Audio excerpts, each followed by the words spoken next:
Bom dia, nono ano! Como vão vocês? Tudo bem? Sextou? Assim não, assim, né? Quase assim, ó. Acelera, São Paulo! Eita, seu Dória! João Dória, quase tá morto, coitado. Não é fácil não, né, gente? Ser político nesse país. Tô vendo aqui que o meu bigode tá desajeitado. Dá uma ajeitada aqui pra dar aula pra vocês hoje. Vocês viram que bigodão o professor tá? Duro e cheio.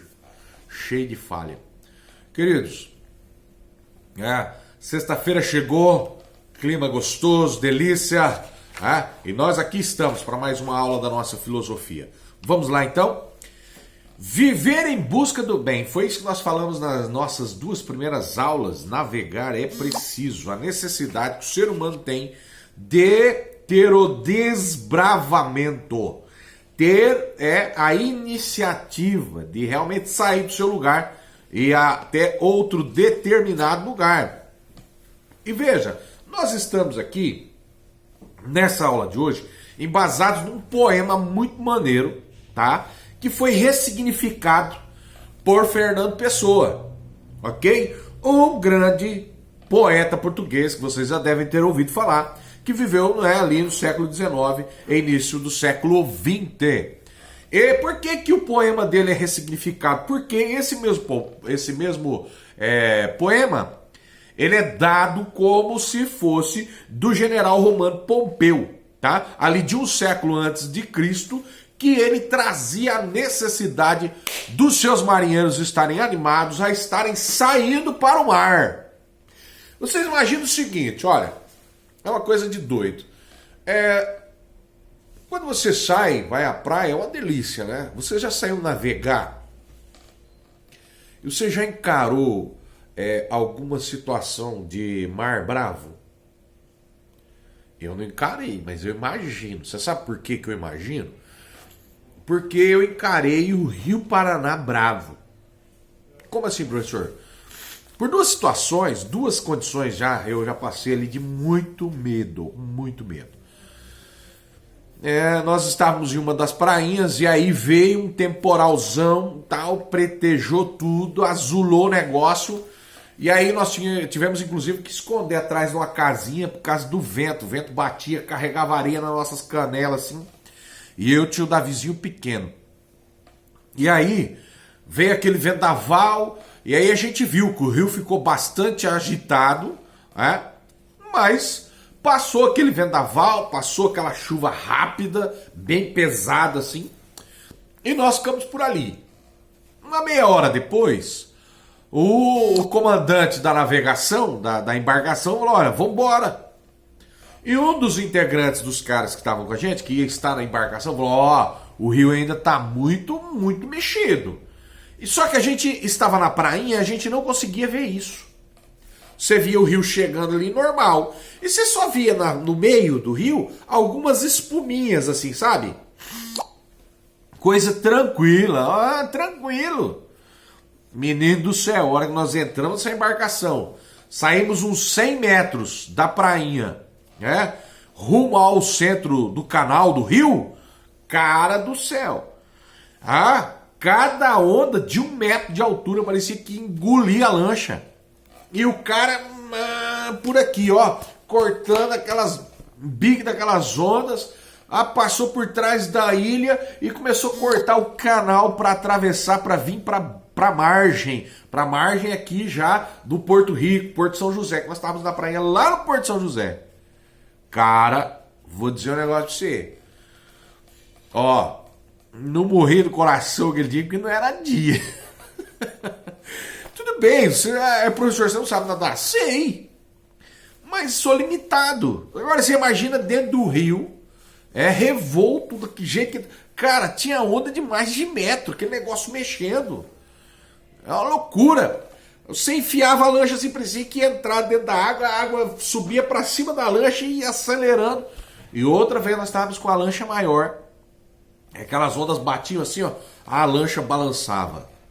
Cara, não é brincadeira.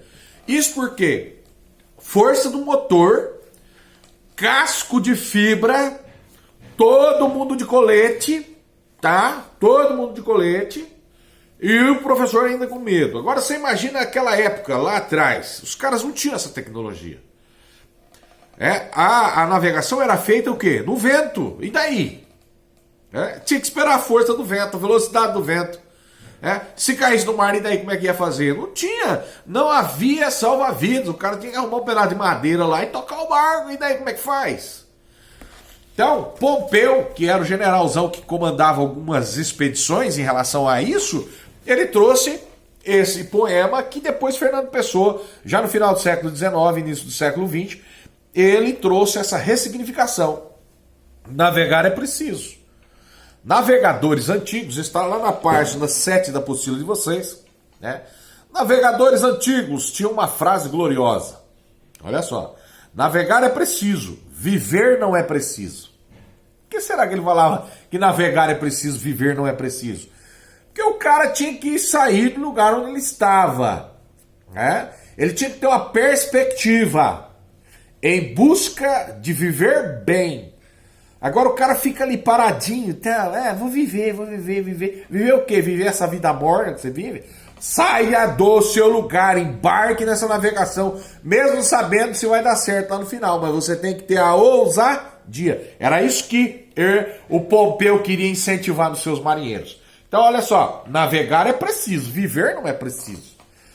Quero para mim o espírito dessa frase, transformada a forma para casar como eu sou.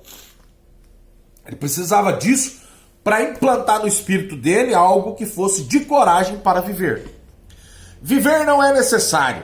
O que é necessário é criar, potencializar aquilo que você tem na sua cabeça, memória, de certa forma, conquistas, projetos, intenções, bem-querer. Toca o barco, amplia isso aí. Não conto gozar a minha vida, nem em gozá-la penso, só quero torná-la grande.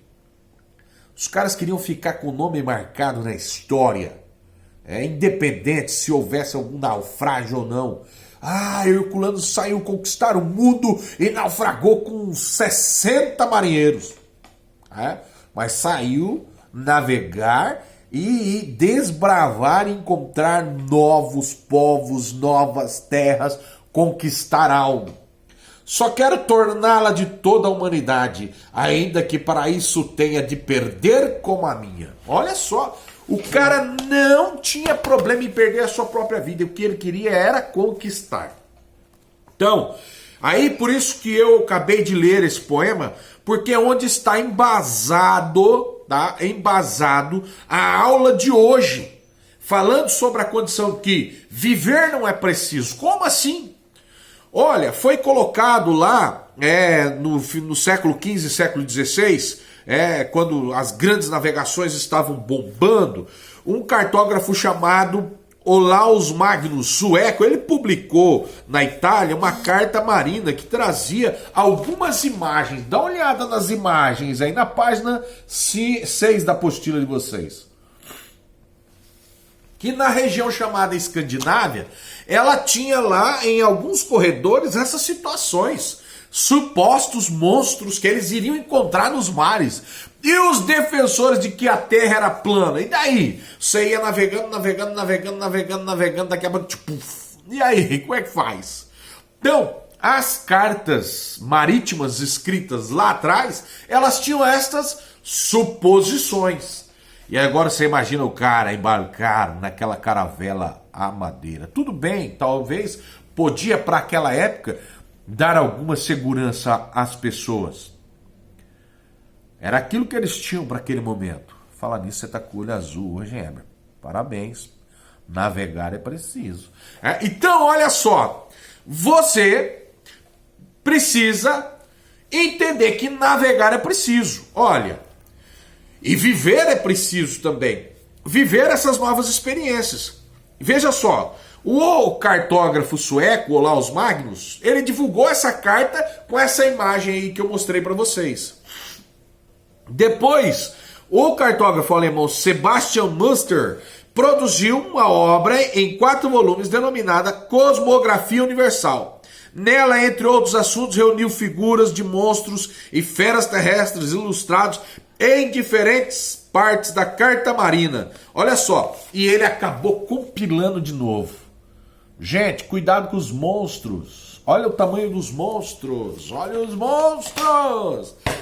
Você teria coragem de embarcar em uma nau, né? Chamava-se nau, ou uma caravelinha de madeira, para ir para o meio do mar, sabendo que poderia encontrar esses monstros? Viver é preciso. Ainda que duvidemos da existência ou das características de alguns seres representados na imagem, é possível compreendermos os sentimentos dos marinheiros. O cara ficava com medo. Pô, só gente, rapaz, tem medo. Só tem duas qualidades de pessoas que não tem medo de nada. Nada. Morto, já morreu, e problema mental, que não tem medo de nada. Altura, não tem medo de nada, nada abala ele. Então, olha só. É possível compreendermos os sentimentos desses marinheiros no início da modernidade. Afinal, o que pode ser mais amedrontador que o desconhecido? Você está indo para o desconhecido. É fácil você ficar no quadradinho, fechadinho, meu filho. Você não sabe o que é sair do quadrado. É fácil. É a mesma coisa que o pessoal fala assim, fica em casa agora no meio da pandemia. Fica em casa. Nunca sabe o que é que o pobre está passando dentro de casa, passando fome. O cara faz de manhã para comer à tarde. Daí como é que faz? Fica em casa? Não sabe. O cara vive o desconhecido. E quem vive o desconhecido, ele tá preparado para encarar coronavírus, zika vírus, tudo quanto é vírus que vier. Peito e acabou. Por quê? Porque ele não tem receio de navegar. Não tem receio de navegar. Eu vou dizer um negócio para vocês. A ciência diz que essas pessoas que não têm medo de navegar, elas são mais preparadas, inclusive imunologicamente. Porque a cabeça boa, eu estou preparado para navegar. Eu preciso navegar, deixar meu nome, eu preciso fazer algo pela humanidade. Era isso que os caras pensavam lá atrás. Ok? Então olha só. Afinal, o que pode ser mais amedrontador que o desconhecido? Nada, né? O que pode haver além daquilo que conhecemos? O velho em novas roupagens? Algo absolutamente novo? Ou algo que jamais poderíamos sequer imaginar? Mesma coisa quando você sai para algum lugar que você vai conhecer novos lugares. Pontos turísticos, voltados à natureza ou não, feito pelas mãos humanas, é sensacional. Você não sabe o que você vai encontrar de verdade. Às vezes você já até viu pelas câmeras, por fotos, por algum tipo de imagem, mas a hora que você chega, você contempla aquilo de uma maneira diferente. Então, o novo, o desconhecido, instiga o ser humano. Dá desejo de conhecer. Apaixonado. Então vamos lá. Por outro lado, a vida de cada um de nós pode ser comparada com a aventura cheia de riscos, empreendida pelos viajantes daquele período. Pode haver uma comparação, ok? Isso porque conhecemos o ponto de partida da nossa jornada pela vida, mas desconhecemos o ponto de chegada, assim como as rotas que seguiremos em nossa viagem e os percalços, as dificuldades. Você está aí na vida, qual é a sua dificuldade? O que você vai enfrentar? Você sabe? Vai ficar com medo? Né? Medinho? Não. Bora navegar. Então vamos lá. Pense nisso. Nós enfrentaremos grandes percalços na viagem. Até mesmo grandes monstros. Mas nós precisamos navegar. Pessoal, eu quero que você tenha um dia sensacional. Pensando que navegar é preciso. E escrever seu nome na história da sua família, de uma pessoa corajosa, que não quis ficar no quadradinho, na piscina. Você quis ir além. Você conquistou águas e águas e águas e muita água. E água, você sabe o que significa? Início da vida. A filosofia, Tales de Mileto, que foi o primeiro filósofo, compilado, escrito como o primeiro filósofo. Ele dizia que tudo partia da água. Então que você conquiste grandes águas, maravilhosas águas, navegues por águas profundas e encontre o seu norte. Aquilo que é especial e importante para você. Beleza? Viver não é preciso, mas navegar é. Um beijo no seu coração. Fiquem todos com Deus. Tenha aí um final de semana sensacional. Semana que vem estamos juntos. Valeu? Até mais, pessoal. Tchau, tchau.